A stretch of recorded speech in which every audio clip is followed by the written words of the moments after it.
And in short, this is something I levy equally to the medieval apothecaries and to the 21st century doTERRA moms. Prove it. Welcome back to Privy. Privy is a podcast about bathrooms, recorded from my home bathroom. I'm your host, Hunter Hoover, and I love bathrooms. Welcome back, everyone. Thank you so much for being here. And we are nearing the end of February. And so that happened. So real quick, brief little peek behind the curtain. Today at our church, we had the chili cook-off. And I did house probably upwards of a pound, if not 2 pounds of chili in the course of about an hour. Between the taste testing and the festivities, chili was consumed. And then chili does what it does when it enters the human person. It turns into air somehow. And so I do have a bit of a tumbly rumbly. It's mostly air, but we'll keep those things silenced for you, the listener of the show. But welcome back. Thank you for being here. And something that pops up at the end of February as we move into March is everybody is abuzz and everybody is just getting hyped for bracket season. Everywhere you look, there seems to be a bracket. People are making their brackets for all sorts of things. Primarily, it seems basketball, but they also have book brackets, candy brackets, brackets to determine how your door hangs on the wall, and the such. March is really the month of brackets. We might mistake it and say it is spring, or March is when the rain might finally let up for us enough to mow the lawn out here in the Pacific Northwest. You can tell when you're a Pacific Northwesterner when you mow the lawn in the rain. I am not. I'm still a Montana transplant in many ways. And so I am not about mowing my lawn in the rain. I don't like mowing a wet lawn. I'm actually not convinced that mowing your lawn when it's wet is actually all that good for your lawn either. But March is bracket month, and I think that's why it's described as madness. Like, these brackets truly are madness. And when you look at them, you're like, what in the world? Like, who the heck determines this stuff?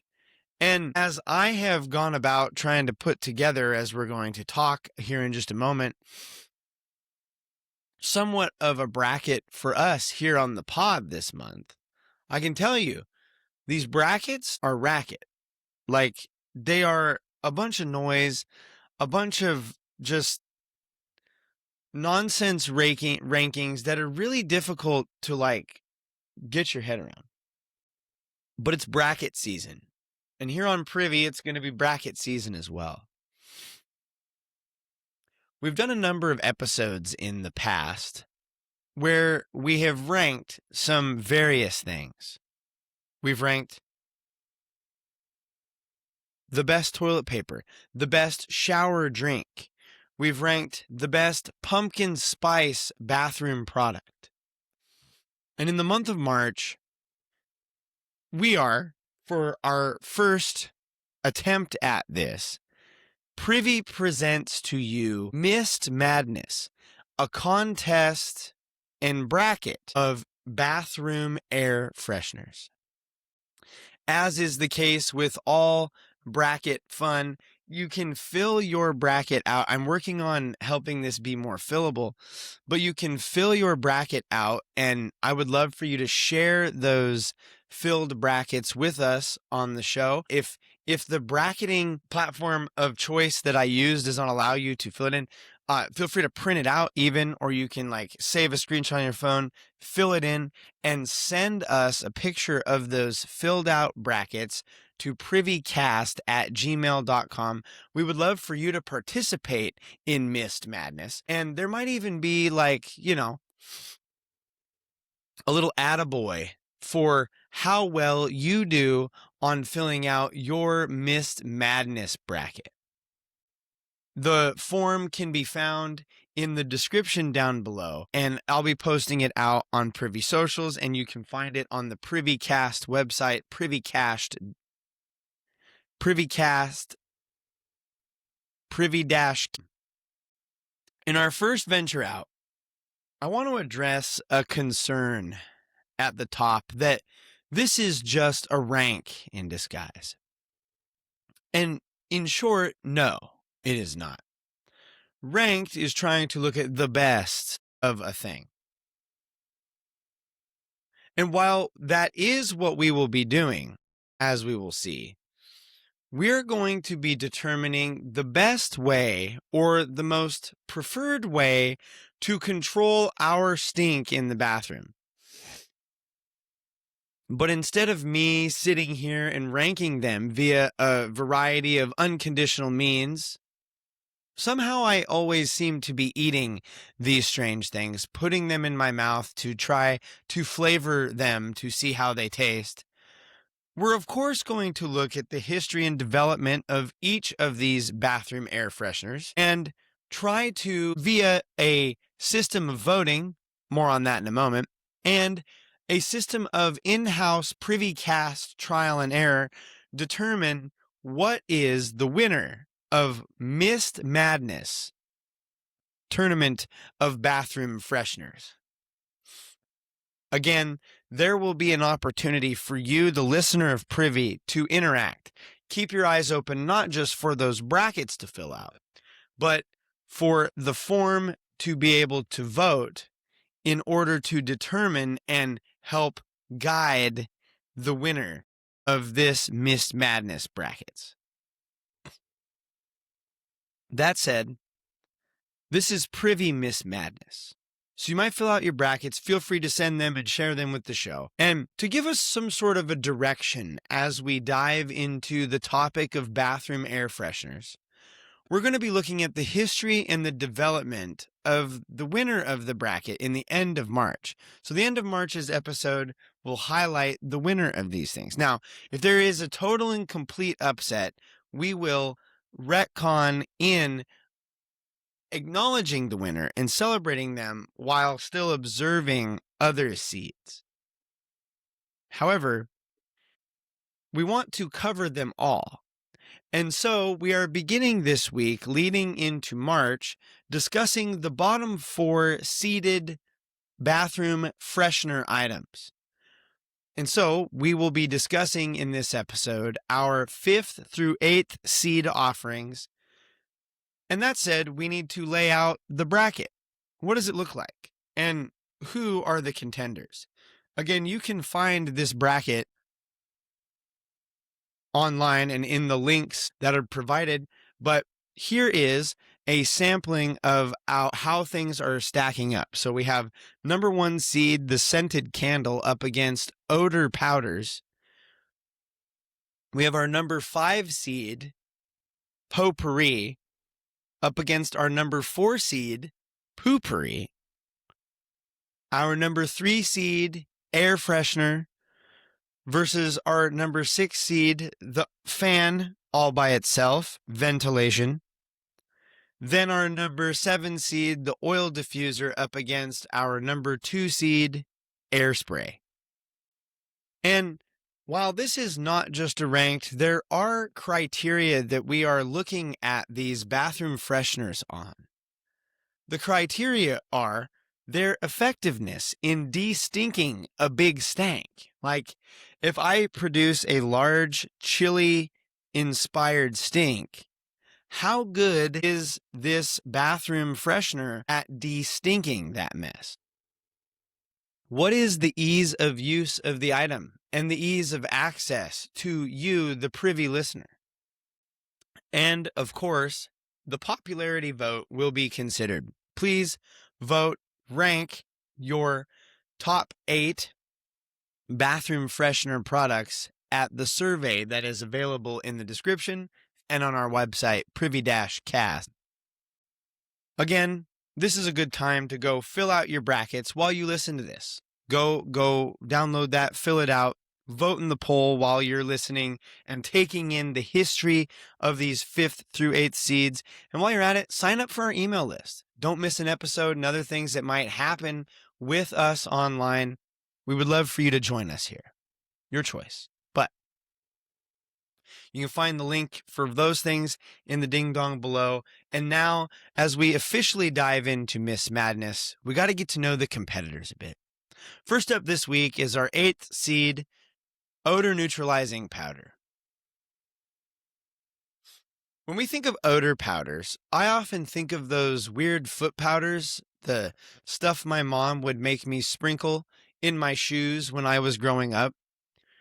I would play outside in Montana and my feet would get wet from the snow, and it really just produced a nasty toe stank in my shoes. It wasn't that I had stinky feet. It was that my feet got wet, and that wet shoe smell really does a number on things. It's weird. Now that I'm an adult, I don't really have that bad of foot stink. Isn't really noticeable at all. And I think it was, again, more my shoes getting wet, but it turns out people have been using powders of various types as deodorants for a long time. In the 1800s was a big push for talc and other, quote, dusting powders to try and address the various stinks that were a part of everyday life. The idea was that you sprinkle the powder and the powder absorbs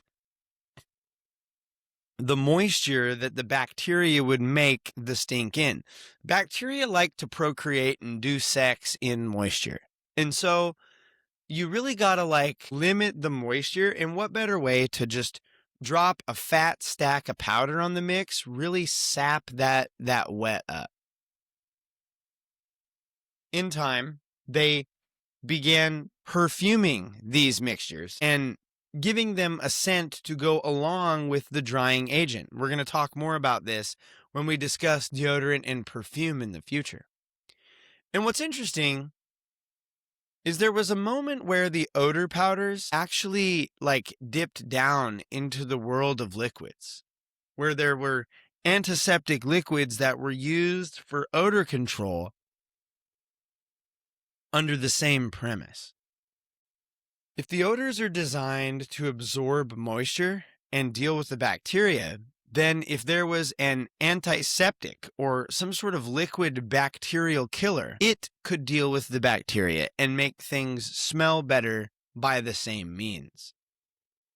And while at the outset, talc and other deodorizing powders were used on people, you would just boom, boom, powder crotch.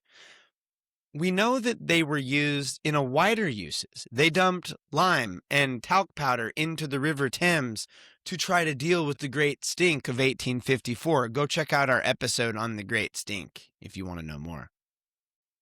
In fact, many people had a large pit in their backyards or down at the town center where you went to dump your nasty bowls of skeet. And while it gave a whole new meaning to pit stank.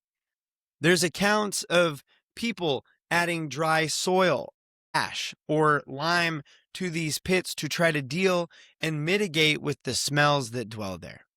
It's like they got these ideas to dump the stuff into the river later. And while there is an absorption thing at play here, when things are introduced like lime and others where there's an actual chemical thing going on, where the pH levels are being altered, pH being something I do not understand at all, but I understand it's a science thing, it makes things, for lack of a better way of talking about it, less stinky. When toilets began to move above ground and were essentially tanks that dropped down into lower pits, the powders served much like what that mysterious blue juice serves in porta potties. You gotta love the mysterious blue juice. Over time, there have been a number of anti-stink powders which sought to decrease the stank levels in this way. Others sought to put the odor-blocking technology in a packet for easy placement. Think it like an odor-fighting Zyn pouch for your toilet. You pop a stank Zyn, and your toilet gets its little stank buzz on. Modern toilet bowl deodorizers contain A mix of baking soda, powdered vinegar for fizzing and odor-blocking compounds like Zorb-X and saprophytic scents to help freshen the bowl. I need my bowl freshened frequently, might I add. Nowadays, most of these powders are hardened into tablets and things you drop either into the bowl or, as is most often the case, sprinkled into the tank of your toilet. So when you flush the smell goodie, it's distributed down below. Most of the classic powders don't do what they do for home toilets because they're designed and used primarily where the poop will be standing for some time, which in our toilets, it does not. Most of these are, like bath bombs, drop and go solutions for your tank. We've come a long way. Next up are essential oils. There's some white moms out there who heard me say essential oils, and they're going to be super psyched. In short, cultures throughout time have burned oil as a means for their religious practices, and often this is done for the various smells which will pour off that oil when you do so. How'd they get there? Well, when you burn certain things, the things that smell better than the other stuff are burned more because they smell better. It's really that simple. They don't have like old nasty car tire essential oil. I mean, they do, but like nobody's buying that because it reeks really bad. Ancient cultures would burn these fragrant oils, resins, stained woods as a type of incense, not only for worship, but as a means for controlling the stank that was ever present in hotter parts of the world and in crowds. In fact, there are accounts in many cultures that the gods they worshipped were like disgusted by the stink of the people and demanded that they burn these oils and other things to make the people in the crowds more tolerable to them. Egyptians would be most famous for their embalming practices and the various spices and other things used in odor control and preservation there. Indian medicine and other medicine practices throughout Asia also made these connections. Greeks and Romans adopted many of the ancient Mesopotamian practices and would even use oils in the public baths, home baths, and for washing their clothes. Turns out, life's better when things smell really good. For a lot of them, the closest equivalent to diffusing oils is that they would heat these large baths and dump oils for fragrance in. The oils heated by the water served to make the room smell better. The idea of what essential oils accomplish really shifted in the Middle Ages, where before the thought process about these oils is that they help to cover or mask the smell. In the Middle Ages, it is believed the oils and other spices, when applied to a space, would actually cleanse the air or heal the air of miasma. As a result, people would often carry around scented burners, burned herbs, or used fragrant oils in crowded spaces or sick bays. Apothecaries even began using essential oils and putting them into water and other balms and tinctures. This, in many cases, became known as snake oil. And these smell-good fluids would be used and prescribed to treat many ailments, often simply by their ability to clean or cleanse the air. And in short, this is something I levy equally to the medieval apothecaries and to the 21st century doTERRA moms. Prove it. It exploded in the face of global trade when the access of these oils and spices exploded. They also began to distill these oils, and it occurred in the Middle Ages where the first documents of essential oils being used out of Catalan by a physician named Arnold de Villanova. In the 1600s, Hieronymus Brunswig, what a name, Hieronymus. If you're ever looking for kid names, look no further than Hieronymus Brunswig. But he detailed the extraction of oils like lavender and juniper in a book called, quote, A New Book on Distillation of Waters. This distilling took the ideas of the apothecary and applied them to the ideas of aromatherapy.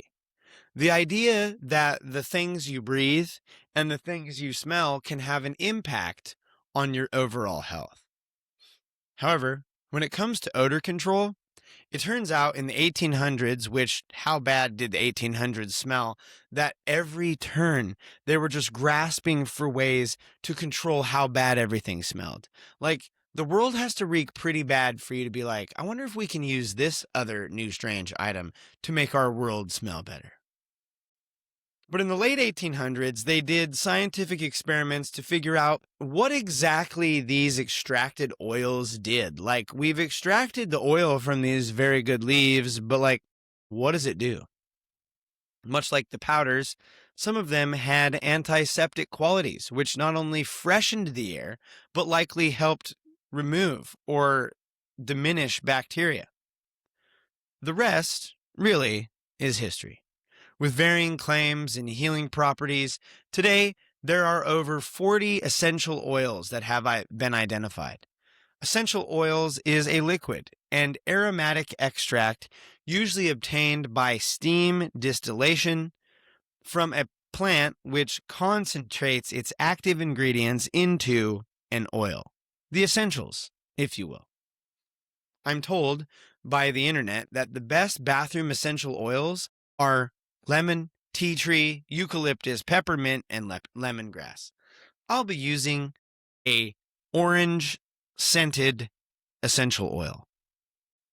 And when they figured out that you can actually market and sell a machine that'll diffuse these oils and spit them into your air, well, boy, when there was money to be made, they figured out how to make it. Next up, and probably our most lackluster and definitely the most unique amongst our contestants, are fans. It's solely designed to remove the stank. Fans do little to actually change the smell of the room other than like removing the bad smell. They are primarily focused on getting rid of the bad stank. Fans have been around forever, but that isn't exactly what we're talking about here. The fans in question don't need you to do much, other than just, turn on the switch. In-ceiling home ventilation bathroom fans saw their rise around the Industrial Revolution. With growing population centers and other concentrations of people into rural settings, the need to vent the stink and to get the air moving became evident. It became clear that you want to make sure a room is well ventilated because you never know who is going to let loose when they're in there. While natural ventilation probably did a lot in the past, no windows in a space means you need to pump the bad air out. We'll look at fans more in the future because they're actually super cool. But yeah, for this tournament, our number 6 seed is just fans. And that brings us to our number 5, potpourri. Potpourri, or as I thought it was called, potpourri, up until probably high school, is in short a mixture of dried dead plants. You dry out plant material and you use it to create a natural scent in residential spaces. The term potpourri is French and could come from a couple places. The French called the soup that it could be named after the rotten pot, which is a loose translation from the Spanish soup, again, that they are trying to make fun of. That Spanish soup being made by just kind of throwing everything that you can into the pot, if you will. Potpourri can also be the term used for a medley. And honestly, no matter which way you go about it, both ideas work pretty well here. As the fragrant flowers and other sweet smells of the season faded into the winter time and into the fall, they would be dried and placed in a bowl to continue the smells of the spring and summer into the next season. Modern potpourri contains a large variety of dried plant material, and in some cases, they actually odorize, apply an additional scent to the things contained in the potpourri bag.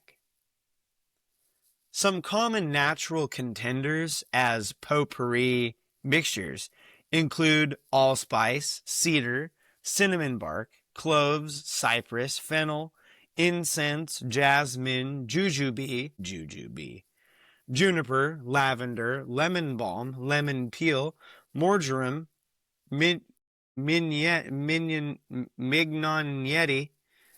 I definitely got that one right. Mint, mugwort. That sounds like a Harry Potter thing. Mugwort.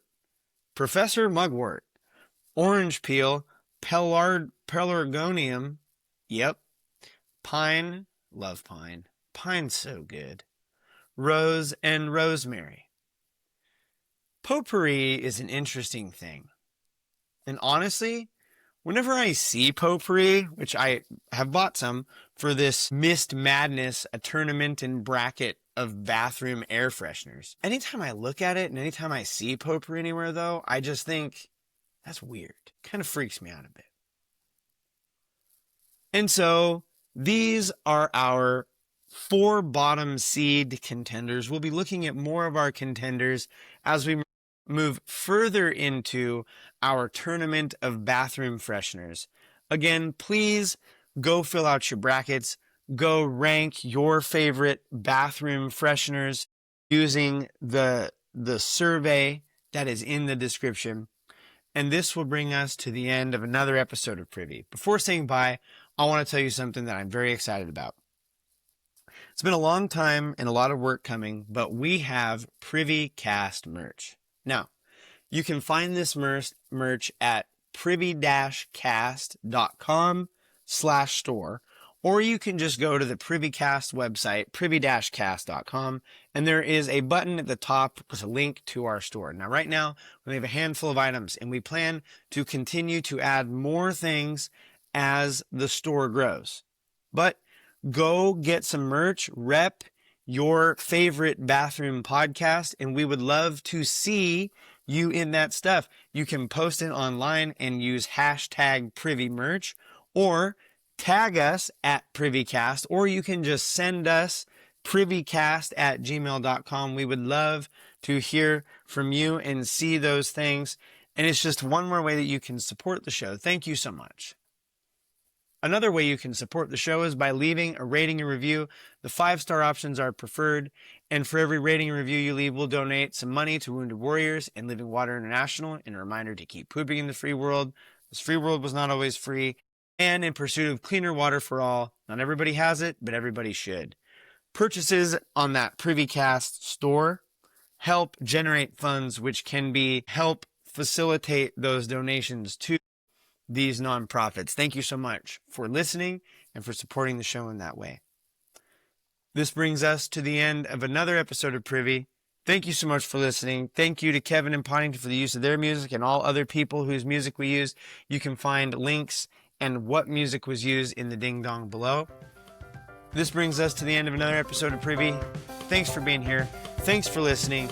Keep pooping in the free world. Own your stink. Don't forget to fill out them brackets. It's bracket season. And now, as always, don't forget to flush.